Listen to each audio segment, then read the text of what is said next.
নমস্কার বন্ধুরা, welcome back to my Rimpa's kitchen. Rimpa's কিচেনে তোমাদের সবাইকে স্বাগত জানাই। আজকের রেসিপি মাটনের ঝোল, মাটনের পাতলা ঝোল। আমি এখানে কি ব্যবহার করছি: 1 চামচ টক দই, স্বাদ মতো নুন, হলুদ, 1 চামচ জিরের গুঁড়ো, 1 চামচ ধনের গুঁড়ো, একটু সর্ষের তেল সামান্য পরিমাণ দিয়ে মাখিয়ে নিলাম। আর এর মধ্যে আমি আদা, কাঁচা লঙ্কা, পেঁয়াজ, আমি এই রান্নাটাতে প্রপার কাঁচা লঙ্কা ইউজ করছি, ঠিক আছে? এতে কোনো গুঁড়ো লঙ্কা নেই, কোনো কালার নেই, কারণ মশলাটা মাছের ঝোলটা একদমই হালকা পাতলা রান্না করছি। এটা একটু হলুদ লাগলো তাই আমি একটু হলুদ দিলাম। আমি অল্প করে আলু দিয়েছি।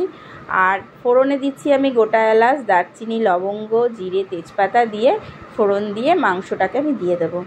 বন্ধুরা, গরম পড়ে যাচ্ছে তাই না, তাই একটু হালকা পাতলা রান্না করলে খেতেও ভালো লাগবে আর শরীরটাও খুব ভালো থাকবে। তোমরাও এইভাবে রান্না করে দেখবে, অসাধারণ লাগে।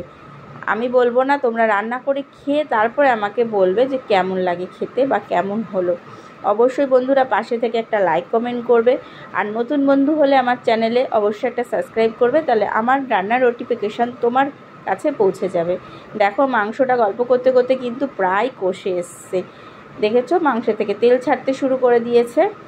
এবার মাংসটা দেখো, ঢাকা দিয়েছিলাম কিছুক্ষণের জন্য, আবার ঝোলটা কষে এসছে, একদম শুকিয়ে গেছে। এবার আলু দিয়ে আমি গরম জল ফুটিয়ে রেখেছিলাম, আমি সেটা কিন্তু দিয়ে দেবো।